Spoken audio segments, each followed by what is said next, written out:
Welcome, welcome, welcome. Hello and good morning from Chicago. It is 11:30 here in Chicago. It's a beautiful fall day and we're here for another Embrace Your Life chat where hopefully we're here to help you heighten your celebrations and lessen your sorrows through a positive focus. Today I have a panel and we're going to be discussing how to remain hopeful during hard times and what we've personally gone through and what kind of tools that we use to move through that. But before we get started, I'd like to say a couple of things in case you're brand new to the Embrace Your Life chats or to me. Is one thing is I'm not an absolutist. I'm not a big fan of the words always or never. There are 7 billion people on this planet. I can't begin to say what is always right for 7 billion people or never right for 7 billion people. So I work on a scale of 0 to 100. 0 being always negative, 100 being always positive. I don't know anybody on either one of those, but I do know people who are closer to the 0, and I know people who are closer to the 100. My daily practice and my practice in my coaching is to stay within the 80 to 100% of the time. That means frustration, fear, anger, disappointment, all of those feelings that we go through humanly do visit me, but because of my daily practices, I don't let them take control of me. And then the second thing I like to remind people is I'm a coach. We have some coaches here on this call with us.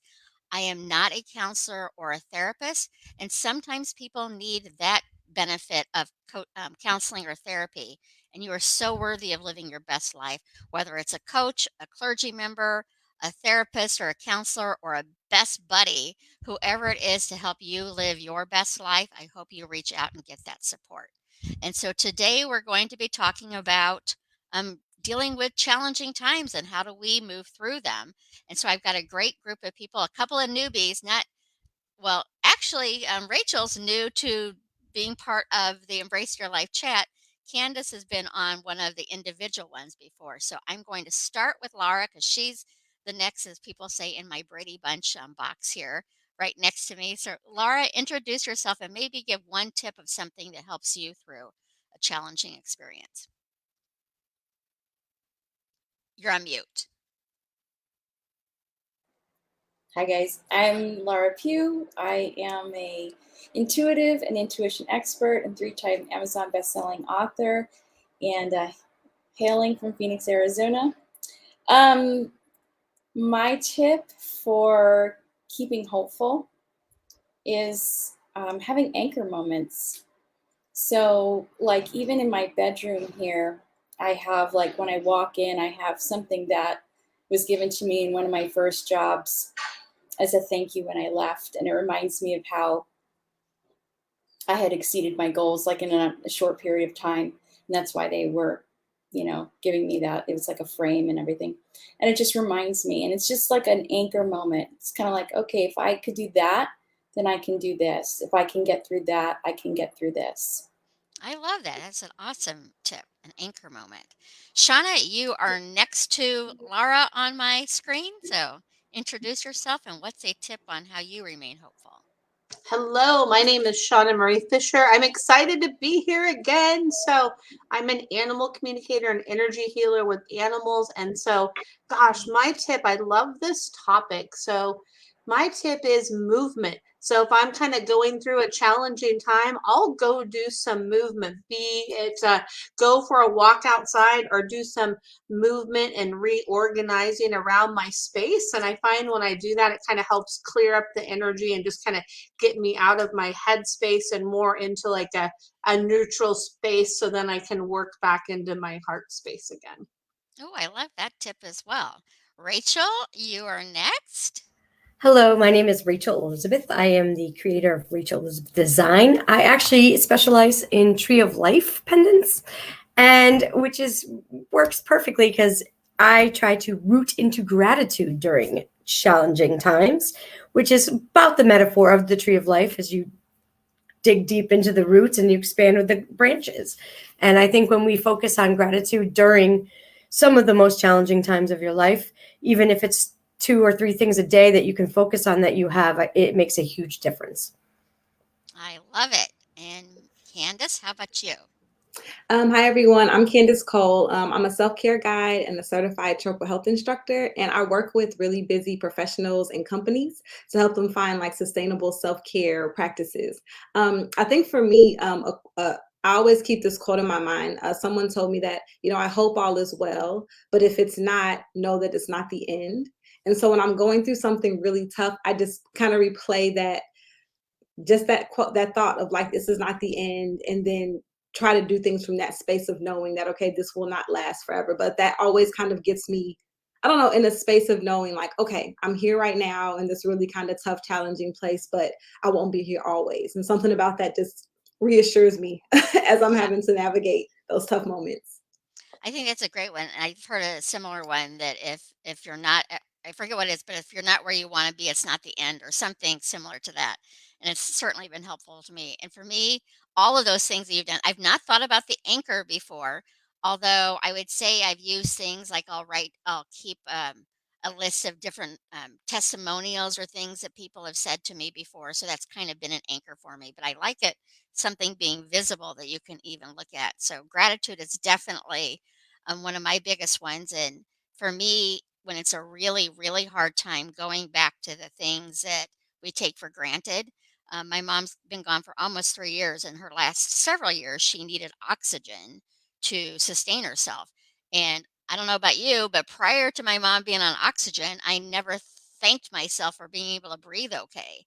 And some people do need that medical support to do it. And you can thank the medical support for being able to continue on. So I think there's so many different ways that we can go into hope and into gratitude in those kinds of times. But is there anything that you would like to share on other tips that you have on what helps you through these? I mean, even like with this last 18 months, things that have helped you stay in a hopeful place. And I know for me, sometimes that you don't have those moments where you're hopeful, and so it's these tips that gets you back into it.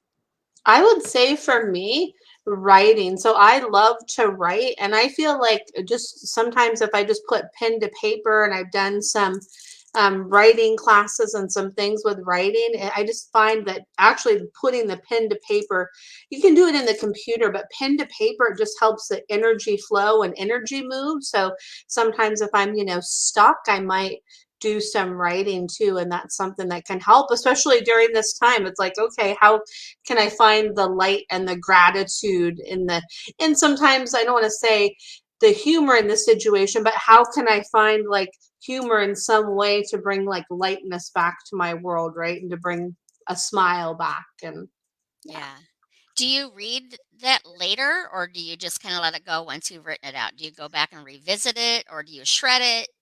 Do It you? depends. Sometimes it'll be something I'll keep, and sometimes I'll just, throw it away. And it's just really just when you write to get it out, it can be really, it's so, so powerful. And I have somebody that I work with that with writing, and she had these different writing classes during the pandemic that were online, and she had all these writing prompts, and it was so fun. So we would do the writing prompt, and we would write for 45 minutes, and then we'd go back and read what we wrote. And just doing that, it has a way to kind of take you into like a different kind of like Alice in Wonderland kind of reality, where it's like not your own reality you're in. It gets you in that creative space, and it just really breaks up kind of the monotony and the funk. And actually during one of those writing prompts, I came up with a children's book. So it's like, wow, it's nice when we can find out to get ourselves out of that headspace that can really kind of just break things up. Now it's not always easy to get there, but when we get there, it's that creativity brings so much, as I'm sure Rachel can attest to when she's making her jewelry, how that creativity flow helps, right? Absolutely, yes. Creativity does make it, to be able to get your feelings and thoughts and everything that you may be going through in out in a tangible way can totally help you move through stuff quicker. Like, and I also like how you're talking about raise the vibration and whatever may raise your vibe. Like for me, it's music. Music is definitely. I'm a concert goer. I love going to Me concerts. too. I love to dance. I love to move that energy in that way. That is a quick one. Singing. I may not be the best singer, but getting it out of the top of your lungs in the car on a warm day. I mean, it's just the simple little things that we sometimes can take for granted that can really elevate our mood, even in the worst of times. And I mean, I've been like calling myself a champion of grief because I too had lost my mother about 3.5 years ago. And my grandmother passed away this year, her mother, and my uncle just passed away 4 weeks ago. My husband just had a heart attack. Where there's a lot of stuff going on. And without the creative outlets and the really rooting into gratitude, it can smother you. And I want to like piggyback on what Kandice was saying is this too shall pass. I think that's important to remember that this is just a season. Yeah, and I think I'm a big music and concert goer too, and it's interesting to me because I mean, I have several playlists, and I have some of my favorite songs are sad songs, and if I'm in a good space, I can listen to them and it still kind of brings me joy. But when I'm in those, lower vibrations, it's like if I listen to it, it's just going to help me go down further. So I make sure that when I'm in the space of needing to be uplifted, to not listen to my favorite sad, like love songs. How many flippin' love songs are sad, unrequited love kind of thing? So I choose not to listen to those when I need the uplifting music. So I love that I actually like was just listening to like a love song playlist the other day, and like I had to skip through like a few of them because I was like, nope, that's a sad love song. I yeah, do not need that right now. I do exactly, not need exactly. another sad love song. Not there with it right now. Yeah, absolutely. But may I? Yes, go ahead. Oh, okay. Well, you guys were talking about like history and this story came to mind that I think really plays to this conversation, because part of hope sometimes is like you're in the midst of it and it doesn't make sense, and so that reminds me of my grandfather, Adam Pascal. So I love this story and I love to tell it, so I hope you don't mind that I tell it. Go right ahead. But it inspired me a lot throughout my life, and it continues to. So when my grandfather was young, his father died, which meant that his mom had to go to work. Now, this was, 2 generations ago in like a hilltops town in southern Italy. So it's like women didn't go to work, right? But his mom went to work, and that meant that the 2 brothers had to take care of home and house, and they learned how to cook and take care of themselves. And I'm sure at that time it was horrible for him. I mean, he was probably 13 or something, and now he's a kid and he has to make his own food, and his father died and his mother's gone, and I'm sure that must have been a hard moment in his life at such a young age. But fast forward, my grandfather became what's known as a carabinieri, which is like it's a military arm of the Italian structure of police and military. Anyway, they got his unit got sent to Poland during World War II, and to help the Polish people, and his whole unit, except for him, got captured and killed by Hitler's army. The only reason they kept my grandfather is because he could cook. Wow. And he got sent to Auschwitz, and he was a cook not in the camp, but I believe in the houses for the guys, for lack of a better word, The German troops. the German troops. I feel like that's not the right word, but anyway, yeah. Yeah. So he was cooking for them for like however many years, and that's the only reason he survived all of that. Wow. So I think about that, because sometimes it's like I just got chills thinking about it, because it's like sometimes it doesn't make sense. It's like, why would you let my father? I can imagine he must have been like, why would you let my father die? Like, you know what I mean? Like, we have those moments where like, how could that be? Like, doesn't make any sense. But sometimes it makes more sense later, Yeah, Sometimes absolutely. it's the very thing that saves you later. Well, and I think it is that, and there's like things that happen. I know just even when I talk to people and they like to come up with the worst case scenario. Well, how can you explain child abuse or things like that? And I can't explain it, but there are still situations like the gentleman who does America's Most Wanted. His child was killed at like 8 or 9 years old. And because of that devastating loss in his own life, he helped create the fingerprinting system that has probably saved hundreds, if not thousands, of children because of his hardship and horrible story to go through. I mean, I can't imagine as a parent having to go through that, but he was Yeah, able to bring something good about it. And I find it fascinating, might be the wrong word, but how some people can really go through some really hard times in their lives and still come across and find ways to thrive afterwards, where other yeah, people seem to have smaller challenges, but they stay stuck in that challenge instead of moving forward. And it's not a right or a wrong. I don't know what creates that in some people to be able to move forward where other people stay stuck. But I am curious, and David, I'll get to your question in just 1 second and ask the panel for assistance. But I'm curious as far as what are your thoughts on being hopeful and moving forward from feeling the despair or the frustration or the sadness or whatever you're going through and burying it and trying to pretend it didn't happen. So you're ignoring that you're sad or you're ignoring the challenge and just, I'm going to be happy. How do you guys move through that? Because I think it's a nuance and I think it's an important one.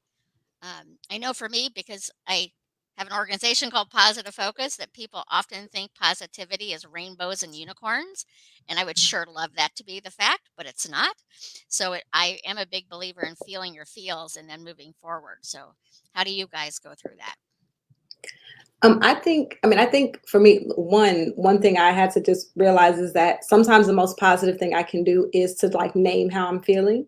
Like you Mm, say, like, and be real specific, like about this is how I'm feeling. And so that's actually with journaling, with movement, that's actually helped me to kind of move through where I don't stay there too long, but where I name it, where it's like, oh, this it's almost like recognizing someone, right? Like if you see them, you're gonna say their name, you say hi, you give them a hug. Same thing, like when I was suppressing things, I wasn't even quite naming it. Like I was kind of murky about it. right. But I found my therapist actually, she gave me a feelings wheel and she's like, use this wheel and like get real specific about what the feeling is. Cause it's almost like once you identify it, it's like gratifying because you're like, oh, I'm seeing you. Like I'm seeing that this Yeah. is like disappointment or hurt. And it's not just sad, mad, bad, like really drilling down. And then you can kind of move through it because now you can release it because you fully know it. So that's been really helpful for me because I used to be that person like, oh, I'm going to bury it, but then Yeah. you still feel it. Like you still feel it as you're like going through your life. Like it's still Yeah. kind of It's like still there.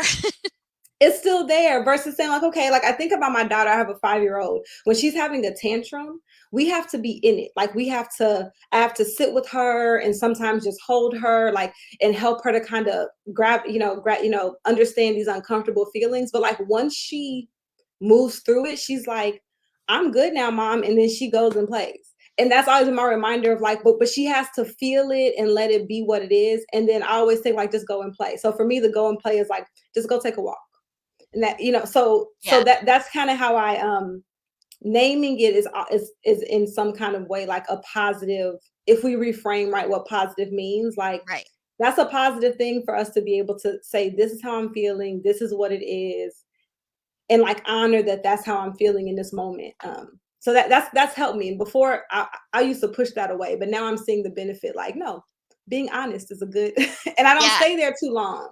I Yeah. don't stay there as long as I thought I would because I'm like, oh, this is really, really, truly what it is, and not me faking it or saying it's something else. And I used to be that person. It's been many years now, but I used to be, "Just be happy."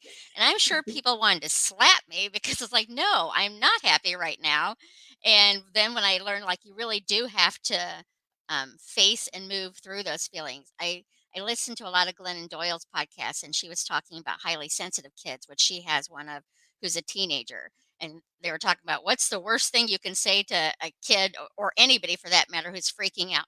Calm down. Like, you are in a state that you're calming down is not an option right then. So she talks about like, yes, it really is hard right now. And to like give those feelings, like acknowledge the feelings. They want to be heard as well. So I think that is a great thing is to name that feeling and to give it a voice because it wants to be heard. How about anybody else? What are some things that work for you on I ignoring or moving through? I'm a firm believer is you got to go through it to get through it. Yeah, And I think that, we as society want to make some of these feelings so bad and wrong, and they're not. They're natural, normal feelings that everybody has.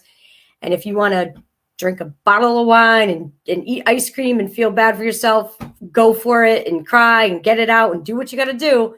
But you just know at a certain point, you just can't stay there anymore. And you have to pull yourself out of it. yeah. And it's not easy. And you want to slap people like Carol, but it can be done. And there's not a particular time frame. What you might Yeah. be able to move through in 3 days might take 2 weeks for somebody else. It might take 2 hours for somebody else. And I think that we can get very negatively judgmental on people, especially grief. Like once the funeral's over, it's back to business, everyone, and start moving forward in that. So I think it's about, honoring where you are and what you need to do to move through that. How about you, Shauna or Lara?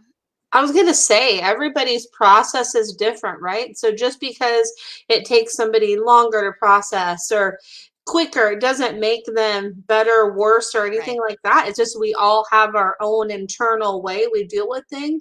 And then I want to bring up something because you brought up grief. And one thing I always tell people, my clients, and because I feel like it's such an important thing, is there's such a stigma on grief. And there is no time limit on grief. It drives me crazy when people say, oh, like, oh, that was like this long ago or this long ago. It doesn't matter how long it's been, how soon it's been. There is no time limit on grief. It is always a part of us and it can come up at any time. And you just work through those emotions. Like if you need to cry or that, you just have to get that out because the more we hold stuff in, the worse it is for our immune system, our emotions, our psychological well-being. Like sometimes if you just have to have a cry fest, or sometimes, I've had it be where I'm like, oh, I just want to scream. So if you go outside and scream or in your car or something like this, like, like that's okay, right? Like it's okay to work through whatever emotion it is we need to work through because there's a reason that we're being called to work that out in that way. So it's Yeah. nice that we honor that. It's so important to honor where we're at and not worry about where other people are at, honor where we are at. Yeah, I think that's a great tip. And I've shared it with you before, and I think Rachel, I don't think I've shared it with you, but it was so my mom's been gone almost 3 years, so it was probably a year into it. I heard this analogy. I would love to. I believe it was a woman. I do not remember the name because I would love to give her credit for it. But it was talking about grief being a pain box. So you have a box, and on one side of it has a trigger and in the box is a ball, and at the beginning of grief that ball is huge and it keeps hitting that trigger and takes you back to that day of the loss, whether it's a loss of a loved one, a job, or whatever. And then as time goes by, the ball gets smaller and smaller, but still some days it hits that trigger and brings you right back to that moment. And then 3 years from now, maybe it's a ping pong size ball, or 5 years, whatever your time frame is, but still that ping pong ball size finds a way to hit that trigger every now and then. The marble finds a way to hit that trigger every now and then, but not nearly as big as when it's like a basketball size in there. And that just made so much sense to me because as Shauna said, I don't believe grief ends. You move forward with it, and it lessens its power over you. But I think it's still part of the journey if you've lost somebody that you loved a lot. What are your thoughts on that? Yeah, oh, go ahead, No, Rachel. I just wanted to say, or it can make you more powerful because of it. Yes, that's true as well. And that's like, because I honestly would not have been able to handle the global pandemic as well as I did without going through what I had went through in 2018, the death of my mother. And I was like, oh, pandemic, whatever. I was like, okay, we're cool. So I'm just saying, it can make it's what you do with it. It's what you Right. do with it. Yeah. And Lara? actually right to your point, because what I was going to say is the trick is being allowing yourself to feel those feelings when they come. I think the difference between like younger me and older me is, or one of the differences, right, is when I was younger, if something happened and let's say something triggered that grief and I wanted to cry right there on the spot, whether it be in public or in the privacy of my bedroom, when I was younger, I would have held it in and waited until the time was right to cry. And then, of course, that time doesn't come when you want it, right? It's like, Yeah. but now, like more recently, like with my dad dying and other things going on, you know, when the tears came, I let them come, like even if it was in the middle of Safeway or whatever, you know, because it's like I I knew it would pass Yeah. and I knew I had to let it go at that moment. And that felt really brave, you know. Yeah, I love that, and I think tears, like, when they come, you it is such a release that you do feel better afterwards, and when You we're bottled do. up, like, I don't know how I mean, to me, if any client, friend, or whatever, anybody who is crying in my presence, I feel it's an honor that they're sharing their Right. vulnerability. Now, when I'm crying, it's a whole different ballgame, and I'm still working through that part on sharing my Well, own vulnerability. But it's absolutely a beautiful experience, and it w- really is a release yeah, when you yeah. do. Well, because we don't, especially as women, we don't want to be seen as crazy, Right. right? It's always, oh, she's crazy. And it's like, well, you know, we're not crazy. Yeah. It's just part But, of it. Yeah. you know, and there's a way to let it go and not come off as crazy as well, you know. I think that when you genuinely are just feeling something and you're letting it go, no one's going to say you're crazy. They're going to say you're mourning, you Yeah. know, anyone in their right mind. And I think, well, I think the majority of people would, but also if people haven't experienced a loss of great magnitude, they truly don't know how to process it and really can't experience what you're going through because they've not gone through it themselves. So having those life experiences help hopefully bring compassion and empathy forward. Some people have compassion and empathy very easily, and others are a little bit lacking in that area, but it's possible for everyone. So, David, I wanted to address your question and I'll ask the panel for their ideas as well. But again, just like I said at the beginning, I'm a coach. I am not a counselor or therapist. And when you use the word tortured by her past, to me, that sounds like it would be beneficial to have therapy or counseling. I don't know your experience. I don't know her experience. But we do have a couple of moms here on the panel or anyone. David says, can I help my daughter is being tortured by her past as a little girl of age 7? Do you have any recommendations on David? Could you tell us how old she is now? How, like, I don't know how far ago that experience was for her. But do you have any advice, ladies, on helping with hope when your child has past issues that she has not worked through yet? She's 26. Okay. Oh, she's 26 now. I think one thing, and this is from my experience as a mother, but also as a like a godmother and supporting like students as a teacher. Sometimes we have to just be when people are grieving or learning how or going through or processing. Sometimes we just have to be there Yeah. and just hold space, which can be hard because you want to like give advice or you want to share or you want to give a hug, but like sometimes we just have to be there. And I remember my niece told me that she was like, you were just there, like her mother had passed away, and she didn't need me. She literally just wanted me to sit with her, just sit next to her. And then over time, as the months went on, she would start to ask questions, or she would ask for support, or she would asked me if I could support her in this way. But I found that the very first thing she needed was for me to actually not try to help. Like the help was actually just being there and not trying to force her or trying to push her to do something that she wasn't ready for. And that was incredibly hard, because Yeah. as a nurturer, I want to, we want to do We things want to and fix it. Yeah. we want to fix it. Absolutely. But like you all just said before with grief, like everyone's grief journey is so different. And the heart is so sometimes people just need a safe space to know that there's a safe space there if and when they're ready to share or let it out. So that's not necessarily a piece of advice, but just the thought of sometimes the helping is just being there, like, and being ready when, if and when they need you, versus trying to suggest or kind of push, if that makes sense. Yeah.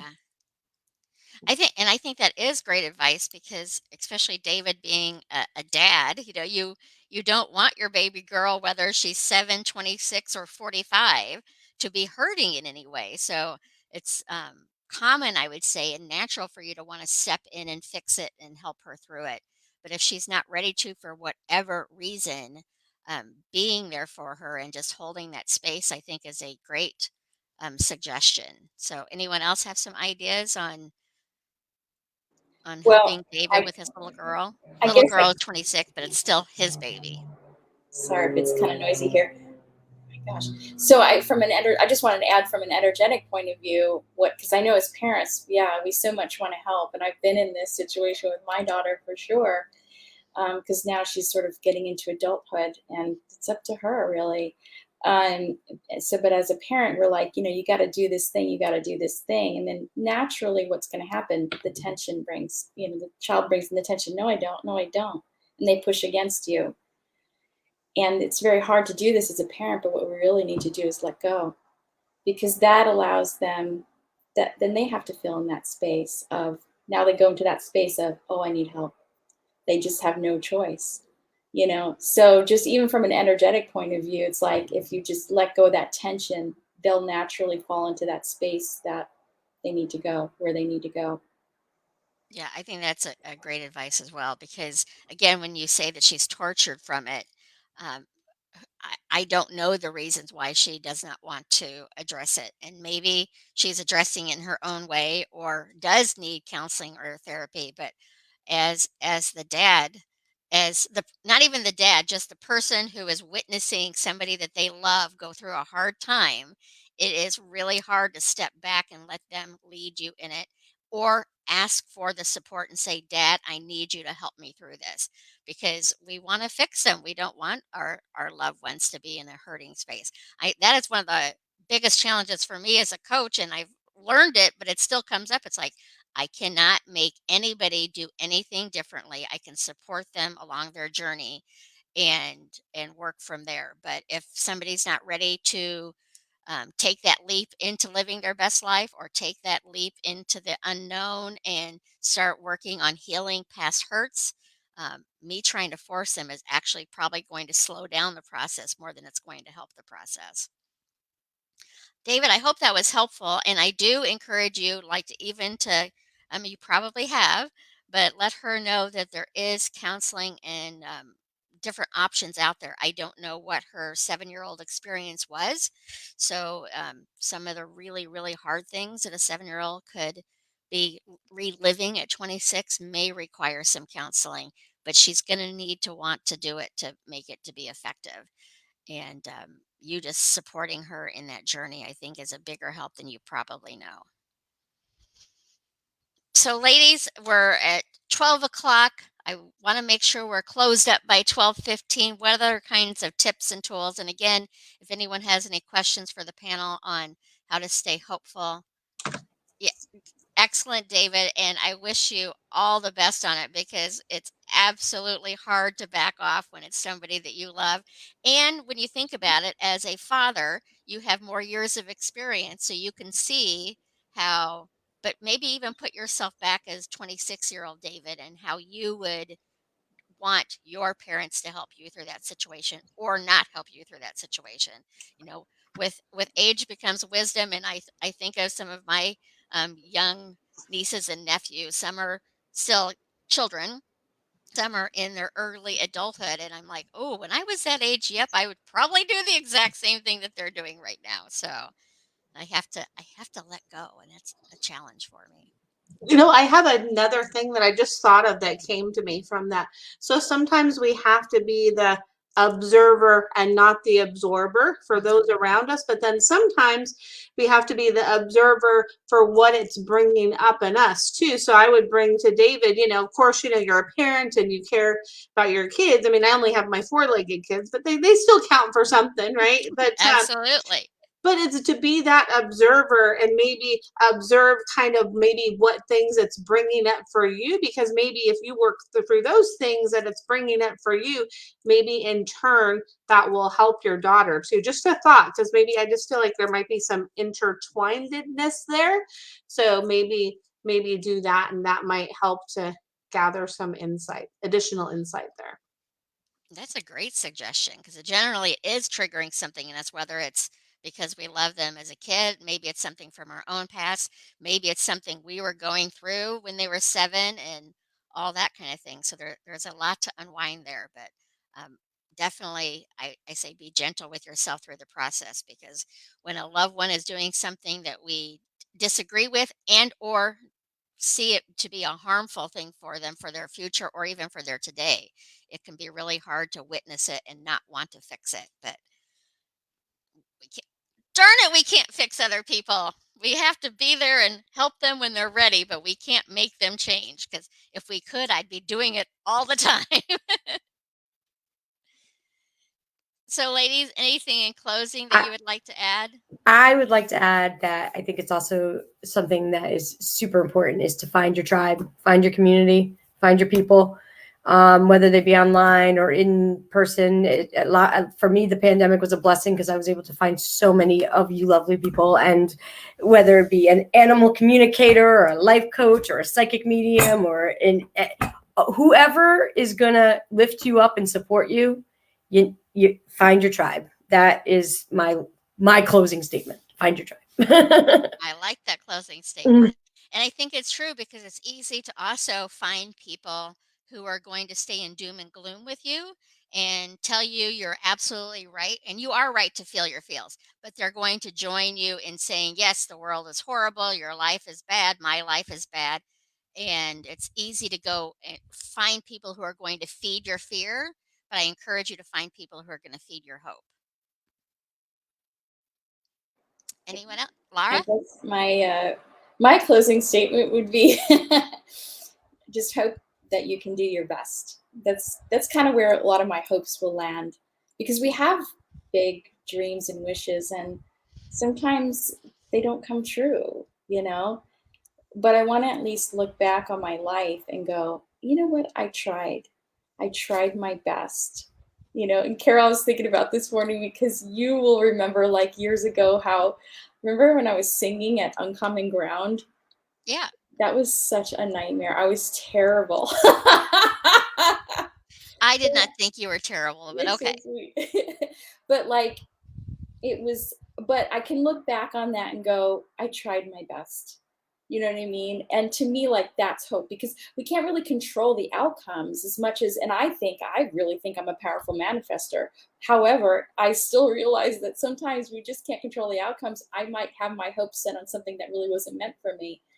But I can definitely control the fact of I'm trying my best. Yeah. So that's kind of where I let everything sort of fall there. I hope I at least try my best. My health is good, so I can try my best. I like that one because it's also for me, it's about like 'cause we don't have control over other people or other situations. So when I find myself stressed or worried about something, that's one of my questions is can I change it? And if it's something I can that I have the ability to change, then I'll work towards doing things to change it. But if I'm worried or frustrated about a world event or something that I don't have ultimate control over, then I need to let that go. And I can still figure out ways to do my best to make it better. But if I'm getting into a space of worried about, all the world problems and they get so overwhelming, then I do nothing. So I look at ways that I can stay within doing my best for myself and others. I have a closing statement that just came to me. I just want to do like a heart like this. Just want to be like the heart, remember that heart to heart connection Yeah. that we have with each other and we have with ourselves.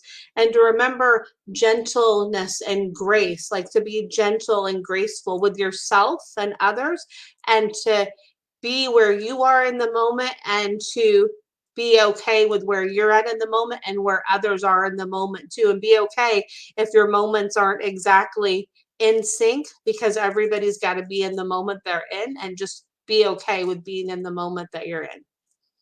I love it. Yeah. And I think kind of similarly to what Shawna just said, just this idea that every time I look back at like really challenging moments, or when I look back at loss, um, what I realize is that it's a really a beautiful part of my story. And so kind of in that same vein of like, and Rachel said this too, like, even if you can't quite understand it, because like you say, unexpected things happen. We grieve the loss of people we love, situations, of all these different things. But it's this reminder to me that this is a part of my story, and it's kind of like a patchwork quilt.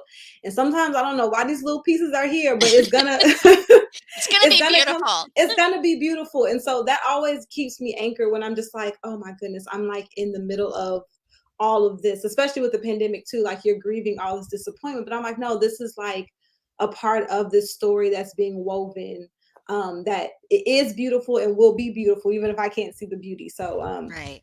yeah, so that keeps me that you know, hopefully that keeps people like, this is a part of your story, and it's a really beautiful story, and beautiful stories have ups and downs and winding turns, just like the story Lara told about her grandfather, her father. And just like the beauty of things come back Yeah. full circle, you know, like they come back full circle. We just have to trust that when we're in the thick of the when we're in the thick of the plot, so to speak. Yeah. Well, and I really do believe if everything was perfect all the time, we would start taking it for granted because we wouldn't have Yeah. any comparison for it. So I I think about there's many things in my life that I have done that I do not want to repeat and I don't want to go through again, but they have made me who I am. So I am grateful for those experiences to bring me to where I am today. And when I'm going through a challenge now, I remind myself, okay, maybe right in this moment I'm not grateful for this experience, but I know that it's either growing my strength, my wisdom, my empathy, compassion. There's so many different things that can come out of that experience. So I try to hold on to that too. Well, thank you, thank you, thank you, ladies. I so appreciate our conversations. I know we have one the first Tuesday in November. I don't remember what the topic is, but I know it will be about helping people heighten their celebrations and lessen their sorrows through a positive focus. And I encourage all of you to go back in the comments and add your Facebook links or websites so people can reach out to you if they would like to learn more. And I appreciate all the people who have been listening. And if you have any more questions, or hi, Sylvia, good to see you here. Or if you have other topics you would like me or the panel to address for the future, put them in comments and I will add them to the list. It sounds like we're probably going to need to do one on grief because that was a big component of remaining hopeful. Mm-hmm. So I Yeah. think a grief conversation would be a good one to have. Yeah, especially during the holidays. Yeah. Well, I know you have your calendar, but Well, I may have to add another one, so because there's so many good ones to come up with, and I really do love these panel discussions. So I am same. happy to add more if we need to or want to. So thank you, ladies, for joining me, and thank you for joining me. And I will be back on Thursday. Not sure what the topic is yet, but it will be about heightening celebrations and lessening sorrows through a positive focus. So go out there and have a day of hope, a day of peace, a day of gentleness and compassion for yourself and those around you. And remember, you matter. You matter to me. You matter to the world. But most importantly, you matter to you. So take care and we'll talk again soon. So long for now. Thank you. I just